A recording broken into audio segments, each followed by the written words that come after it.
Evening, everyone. Welcome to The Next Revolution. Tonight, our focus is the next repudiation. But the people who are about to be repudiated say it's all too complicated for the poor, ignorant voters.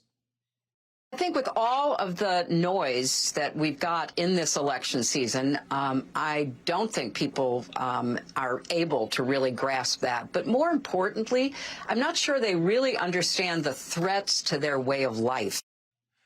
Oh, yes, they do. They understand the threats to their way of life perfectly and will vote accordingly. They understand that 2 years ago, taking advantage of a corrupt, senile machine politician who was so desperate to be president he'd say or do anything, and a party whose leadership had completely lost itself to Trump derangement, a handful of far-left activists commandeered the Democratic Party and implemented an extremist agenda on every issue.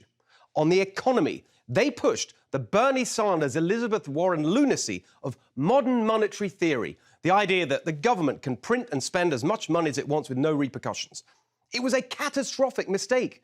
They wrecked a rebounding economy. The worst inflation in 40 years, the worst Labour participation in 45 years. Now, in response, rising interest rates and a looming recession. The Democrats' climate zealotry threw away our energy independence, destroyed jobs, destabilized our economy and the world's security. Now, in response, they loot our oil reserves for an election bribe and go begging to the world's worst dictators. These hard-left Democrats pushed the reckless insanity of open borders, making a mockery of the rule of law, insulting every American immigrant who did it the right way, creating an unprecedented humanitarian crisis, poisoning tens of thousands of Americans with fentanyl that could and should have been stopped, threatening every family in America with the unimaginable pain of losing a child to lethal drugs they never intended to take, but which, thanks to the Democrats, could now just pop up in any community. Shame on them for this. Shame on them for the crime they've caused. Criminal justice reform. My God, they took an important idea and ran it all the way to the far left, plunging America into chaos, violence, and fear.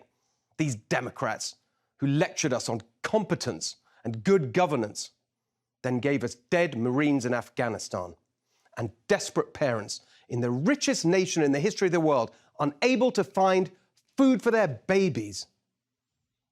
It goes to my fundamental grievance with my damn party. We're getting crushed on narrative. That's your grievance, your narrative. Americans are cursing your damn party, all right, but not because of its messaging, because of its actions, its policies, and their results.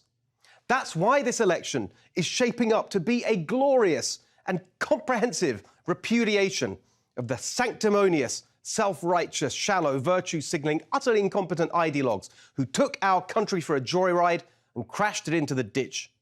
A repudiation of the pathetic Democrat lapdogs in the media who've been totally complicit in this shambolic, destructive experiment. And now a repudiation of their appalling, divisive, irresponsible histrionics about the end of democracy if they lose.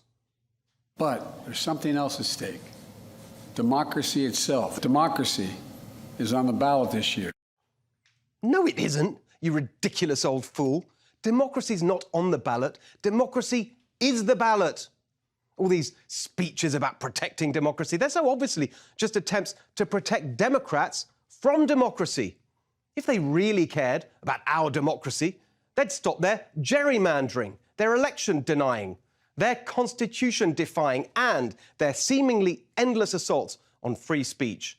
Biden's so far gone, he's now trying to claim that the definition of democracy is voting Democrat. That's the exact opposite of democracy. That's totalitarianism. But this is how they talk now.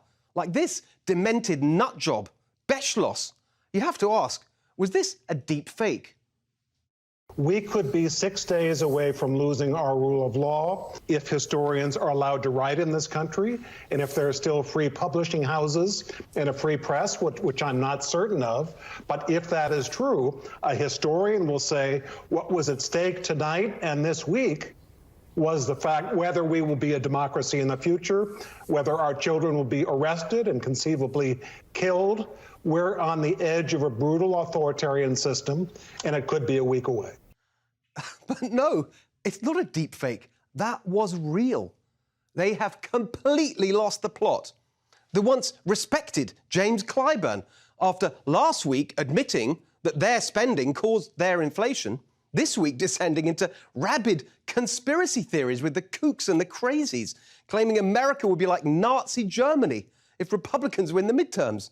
Yeah, just in the last few days, they've compared Republican voters to Nazis and cockroaches.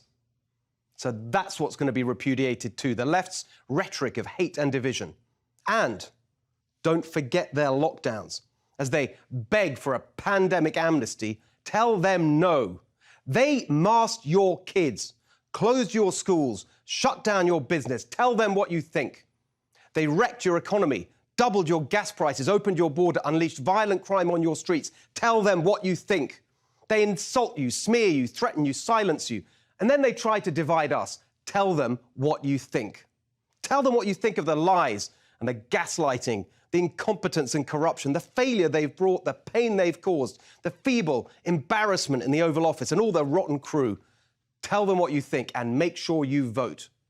That is the next repudiation we need. Hey, Sean Hannity here. Hey, click here to subscribe to Fox News YouTube page and catch our hottest interviews and most compelling analysis. You will not get it anywhere else.